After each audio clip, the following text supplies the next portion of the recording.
భక్తిని గురించి ఆయన మాట్లాడుతున్నాడు.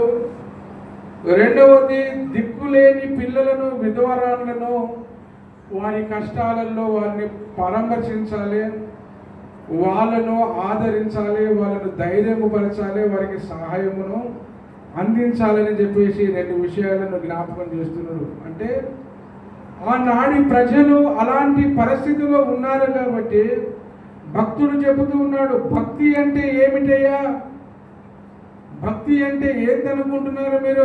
లోకములో రకరకములైన భక్తి చేసేవారు ఈ లోకంలో ఎందరో ఉన్నారు. ఎన్నో విధములైన భక్తి చేస్తూ ఉన్నారు. మనుషులను చంపి కూడా మేము దేవుని భక్తి చేస్తున్నాం అన్నవారు కూడా లోకంలో ఎంతో మంది ఉన్నారు. మేము దేవుని భక్తులమని చెప్పేవారు కూడా ఎందరో ఉన్నారు. నానా రకములైన భక్తి చేసేవారు లోకములో ఎంతో మంది ఉన్నారు. కానీ అసలు నిజమైన భక్తి ఏమిటో మీకు జ్ఞాపకం చేస్తున్నాను. తండ్రి అయిన దేవుని ఎదుట పవిత్రంగా ఉండాలంట. పవిత్రమును, నిష్కలంకమైన భక్తి. పవిత్రమైన భక్తి, నిష్కలంకమైన భక్తి ఏది అనగా అని చెప్పేసి చెబుతూ ఉన్నాడు.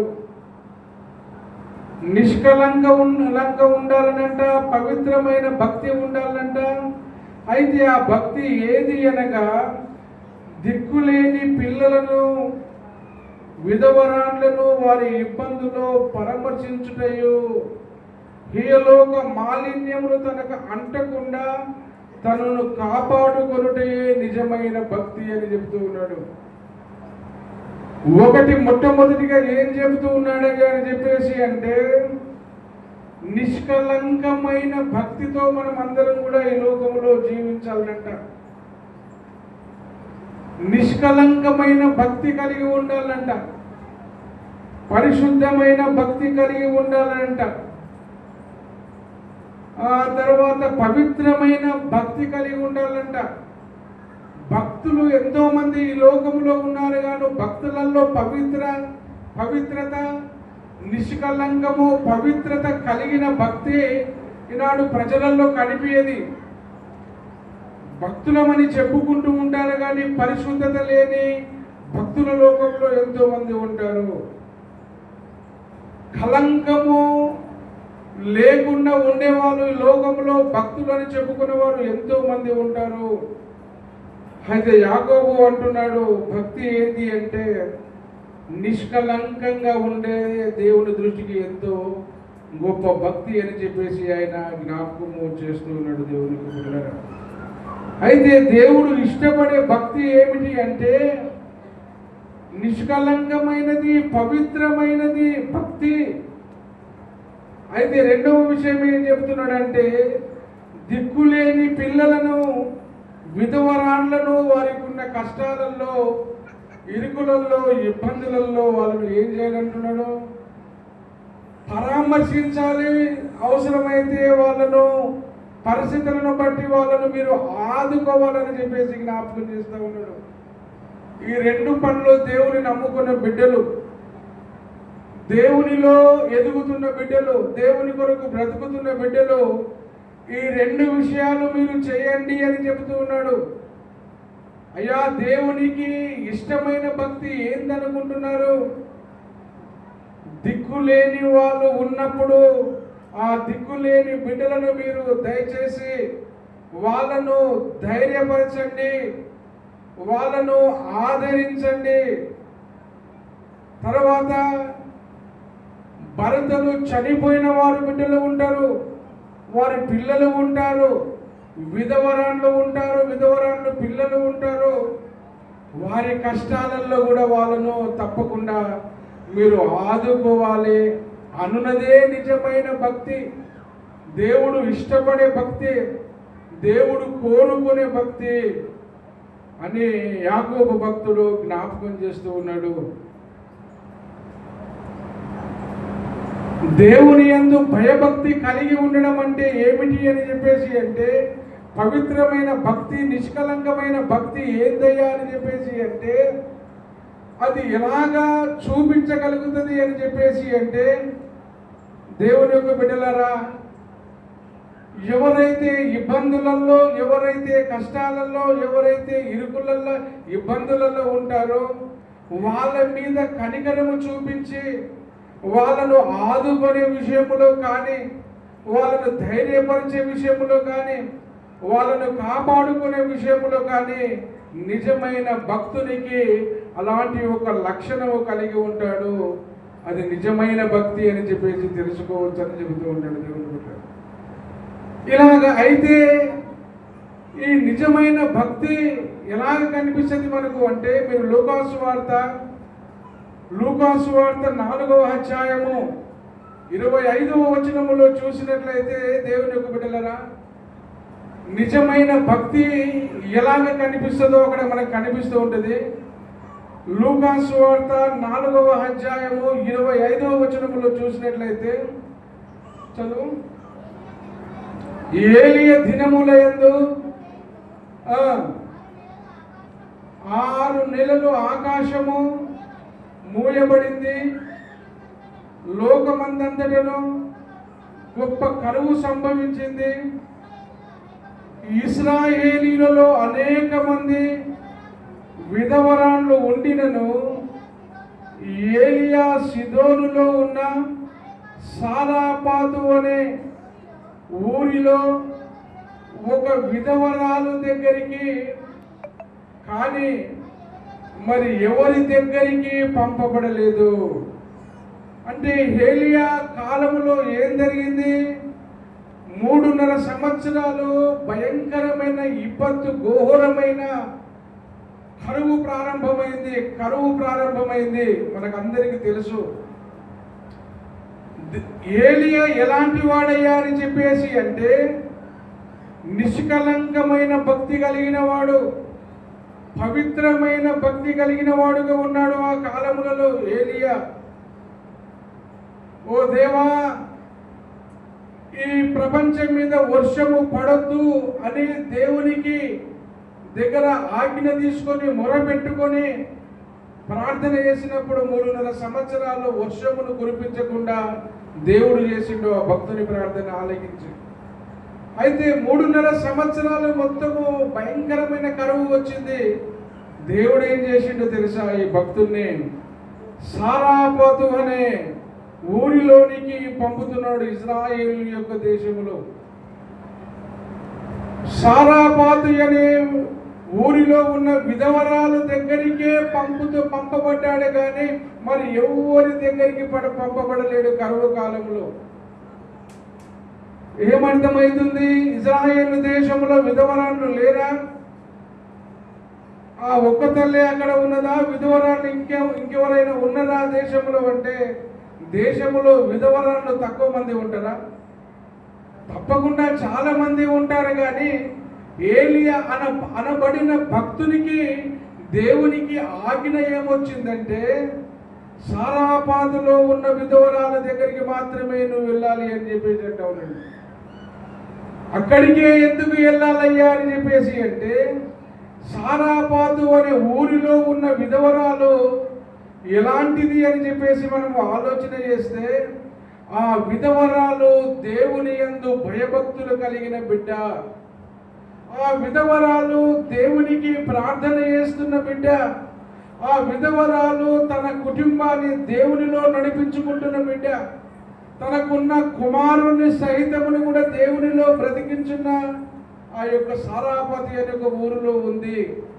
అంటే దేవుని కొరకు బ్రతుకుతున్న బిడ్డ, దేవుని కొరకు జీవిస్తున్న యొక్క బిడ్డ కష్టములో ఉన్నది. కష్టములో ఉన్న ఆ బిడ్డను దేవుడు ఇక్కడ ఏం చేస్తూ ఉన్నాడు? భక్తుని తోలిస్తున్నాడు, ఆమె దగ్గరికి తోలిస్తూ ఉన్నాడు. వారి ఇబ్బందులలో పరామర్శించుడి, వాళ్ళను ఆదుకొనుడి, వారికి సహాయము దయచేయండి. అయ్యా, ఇదియే దేవుడు ఇష్టపడుతున్న భక్తి అన్నాడు కదా యాకోబు భక్తుల్లో. ఇక్కడ ఇప్పుడు ఈ భక్తుణ్ణి దేవుడు ఎక్కడికి తోలిస్తూ ఉన్నాడు?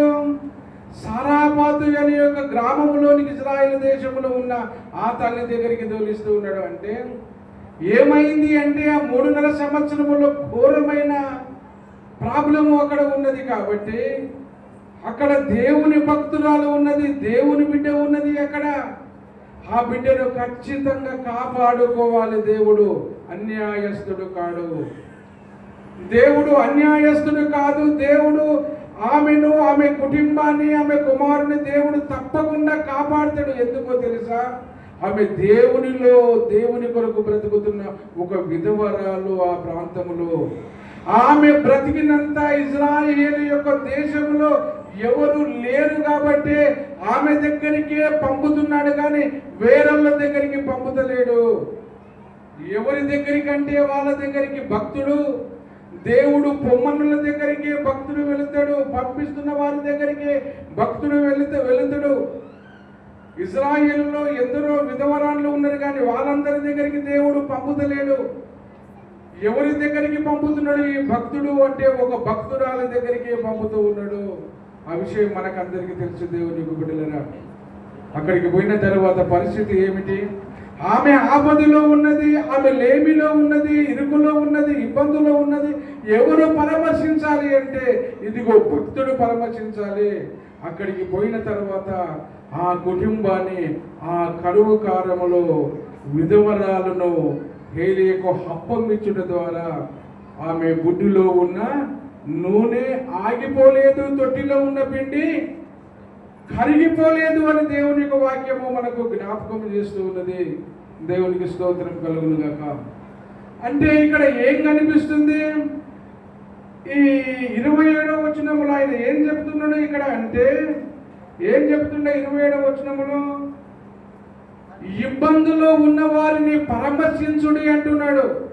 కష్టములో ఉన్న వారిని ఆదుకోండి, వారికి సహాయము దయచేయండి. దిక్కులేని విధవరాళ్ళు, భర్త లేని విధవరాళ్ళను, పిల్లలు కలిగిన బిడ్డలు, చాలా కష్ట పరిస్థితుల్లో ఉన్న బిడ్డలను మీరు పరామర్శించుడని దేవుని యొక్క వాక్యం చెబుతుంది. భక్తుడు పోయిండు. అక్కడ ఆ ప్రాంతంలో ఇజ్రాయేలు యొక్క దేశంలో ఆ తల్లిని పరామర్శించినట్లు కనిపిస్తూ ఉంది. దేవుడు పంపిండు. ఇజ్రాయేలులంతా కరువులో కొట్టుకొని పోతున్న పరిస్థితి, సిట్యుయేషన్ అది.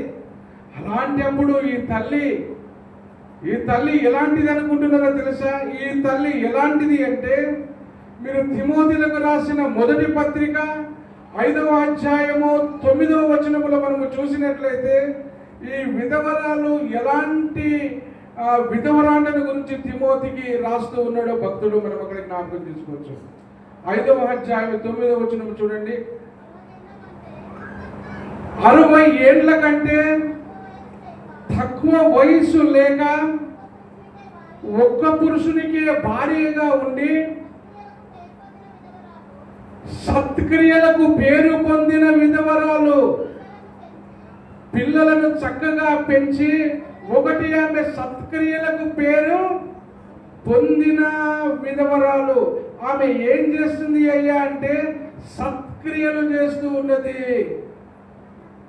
సత్క్రియలు చేస్తున్న ఒక చక్కటి విధవరాలు గురించి మాట్లాడుతున్నాడు తిమోతిని. సత్క్రియ చేస్తున్న విధవరాలు తర్వాత పిల్లలను ఏం చేస్తున్నది ఆ తల్లి అంటే చక్కగా దేవునిలో పెంచుతున్నది. ఇంకొక పని ఏం చేస్తున్నది అంటే పరదేశులకు ఆతిథ్యమును ఇస్తూ ఉన్నది విధవరాలు. ఇంకేం చేస్తుంది? పరిశుద్ధుల పాదములను కూడా కడుగుతున్నది ఈ విధవరాలు యొక్క తల్లి. అమ్మా, శ్రమ ఎవరైనా పడుతుంటుంటే వాళ్లకు సహాయము చేస్తుంది. ప్రతి సత్కార్యము చేయ ఆమె పూనుకొనినదై ఆమెను విధవరాండ్ల లెక్కలకు చేర్చవచ్చు అని చెబుతున్నాడు. ఈ విధవరాలికి ఉన్న లక్షణాలు ఏం చెబుతున్నదంటే, మొట్టమొదటిగా సత్క్రియలు చేస్తున్న ఒక అద్భుతమైన విధవరాలు. తన పిల్లలను చాలా చక్కగా దేవునిలో పెంచుకుంటున్న విధవరాలు. ఆ తర్వాత ఏం చేస్తూ ఉన్నది? పరిశుద్ధులకు పాదాలను కడుగుతున్నది, పరిశుద్ధులకు ఉపచారము చేస్తున్న విధవరాలు. తర్వాత ఏం చేస్తున్నది ఆమె? పరదేశులకు ఏం చేస్తుంది ఆమె? ఆతిథ్యమును చేస్తూ ఉన్నది. ఇన్ని లక్షణాలు కలిగి ఉన్నది కాబట్టి సరాపాతు అనే ఒక ఊరిలో, సారాపాతు అనే ప్రాంతంలో ఈ లక్షణాలు ఆమె కలిగి ఉన్నది కాబట్టి దేవుడు ఏం చేస్తూ ఉన్నాడు? తన భక్తుని పంపిస్తూ ఉన్నాడు. ఆమె కష్టంలో ఉండడానికి వీలు లేదు. హెలియా ఆమె ఎలాంటిదో తెలుసా? ఆమె సత్క్రియలు చేస్తున్న ఒక చక్కటి అద్భుతమైన విధవరాలు. ఆమె ఒకటే పురుషునికి భార్య కలిగిన విధవరాలు ఈమె. తన పిల్లల విషయంలో కేర్ తీసుకుంటున్న విధవరాలు ఈమె. పరిశుద్ధుల యొక్క పాదములను కూడా అవసరమైతే కడిగి పరిచర్య చేస్తున్న విధవరాలు ఈమె. ఎంత గొప్ప విధవరాల! తిమోతి 5వ అధ్యాయము 9వ వచనములో విధవరాలకు ఉన్న లక్షణాలను చెబుతూ ఉన్నాడు. ఇలాంటి విధవరాలు, ఇలాంటి స్థితిగతిలో ఉండి బాధపడుతున్న విధవరాలు ఏం చేస్తూ ఉన్నాడో తెలుసా? దేవుడు వాళ్ళను పరామర్శిస్తూ ఉన్నాడు, వాళ్ళను ఆదరిస్తూ ఉన్నాడు, వారికి చెయ్యతోనిస్తూ ఉన్నాడు, వాళ్ళను ఆదుకుంటూ ఉన్నట్లుగా కనిపిస్తున్నది. దేవునికి బిడ్డలారా, దేవునికి స్తోత్రం, హల్లెలూయా. ఇలాగ ఉండాలనంటే కొన్నిసార్లు మనము దేవుని యొక్క దర్శనం మనకు ప్రాప్తము కావాలి అంటే, దేవుని ఆశీర్వాదం మన దగ్గరికి రావాలి అంటే, దేవుని దీవెన మన దగ్గరికి వచ్చి మనను ఆదరింపులోనికి తీసుకురావాలంటే, పరామర్శించడము దేవుడు జరగాలంటే, దేవుని సహాయం మనకు జరగాలి అంటే, తిమోతికి రాసిన పత్రిక 5వ అధ్యాయము 9వ వచనములో ఉన్న లక్షణాలు కలిగి ఉండాలంట. ఎవరు ఉండాలి చెప్పండి? విధవరాలు అనబడిన దేవుని యొక్క బిడ్డలో ఉండాలి. అలాగా దేవుని వదిలిపెట్టొద్దు. వాళ్ళు ఎట్టి పరిస్థితుల్లో కూడా తన పిల్లలను కూడా దేవునిలో పెంచాలి. ఇలాగ దేవుని కొరకు బ్రతుకుతున్న ఆ యొక్క కుటుంబమును దేవుడు వారికి దర్శనమును ఇస్తాడంట, దేవుడు వారికి సహాయమును చేస్తాడంట. ఇదేలాగయ్యా అంటే జరుగుతున్న సిట్యుయేషన్ ఇదే. ఇజ్రాయేలులో అనేక మంది విధవరాళ్ళు ఉన్నప్పటికీ కూడా సారాపాతులో ఉన్న ఒక విధవరాలి దగ్గరికే ఏలియా పంపబడుతున్నాడంటే అర్థమైంది, ఈ లక్షణాలు కలిగి ఉన్నది ఆ తల్లి. అవును దేవుని యొక్క బిడ్డలారా, ఎన్ని కష్టాలు వచ్చినా, ఎన్నో ఇరుకులు ఇబ్బందులు వచ్చినా, ఎన్ని సమస్యలు వచ్చినా కానీ కూడా మనము దేవునిలో చక్కగా మనము నడుచుకుంటే ఖచ్చితంగా దేవుడు పంపుతాడు. తన దర్శనమునిచ్చి పంపించి, హేలియను పంపించి కరువు కాలంలో పోషించినట్లు కనిపిస్తున్నది. దేవునికి వెళ్ళారు. కరువు కాలంలో పోషణ, అమ్మా నీకు కలిగి ఉన్నది నీ మొదటి అప్పము ఇవ్వమ్మా అంటే ఆమె ఏం చేయాలయ్యా? ఈ చిన్న అప్పం మాత్రమే ఉన్నది, చిన్న పిండి మాత్రమే ఉన్నది, బుడ్డిలో కొంచెము నూనె మాత్రమే ఉన్నదయ్యా, నన్ను ఏమి చేయమంటావు దైవజనుడా అని. ఇది నేను నా పిల్లలు ఈ పూటకు చేసుకొని తిని ఇక చచ్చిపోవాలని అనుకొని తీర్మానం చేసుకుంటున్నానయ్యా అంటే ఆయన అన్నాడు, అమ్మమ్మ ఆకు కొద్దిగా విశ్వాసము గట్టి ఉంచుకో, నీకు కలిగిన ఆ మొదటి అప్పములో నుంచి నాకు చిన్నది తీసుకొని నా దగ్గరికి తీసుకురా అని చెప్పేశాను. అప్పుడు ఆమె అంటున్నది, ఆమె గుండెల్లో బాధను నింపుకొని కూడా, గుండెల్లో బాధను నింపుకొని కూడా, కరువు కాలములో కూడా నింపుకొని కట్టె పుల్లలు ఏరుకొని పోయిని ముట్టించి పెన మీద తన రొట్టెను చేసి మొదటి అప్పము చేసిన తర్వాత రెండవ హబ్బానికి లేనే లేదు ఆమె జీవితంలోనే. అది తీసుకొని వచ్చి హేలియా చేతిలోనికి తీసుకొచ్చి పెట్టినట్లు కనిపిస్తూ ఉన్నది. అప్పుడు ఏం జరిగింది చెప్పండి? అద్భుతము జరిగింది. దేవునికి తొట్టిలో హరగడము లేదు. ఎందుకు ఇది ప్రాప్తమైందనుకుంటారు చెప్పండి? అంటే అరే పోయినా పో, నువ్వేమొచ్చినావు నా దగ్గరికి, మాకే లేదంటే నువ్వు వచ్చి పడ్డావు మా మీద అనగలుగుతలేదు. కరువు కాలములో కూడా అనగలుగుతలేదు. దైవజనుడు అంటే దేవుడు పంపించిన ఒక మహా గొప్ప ప్రవక్త. నా ఇంటికే వచ్చిందంటే ఏదో ఉన్నది, నా ఇంటినే దర్శించిన అంటే దేవుడు పంపితేనే తప్ప ఈ దేశంలో ఇంతమంది విధవరాలు ఉన్నా నా దగ్గరికే వచ్చిందంటే ఏదో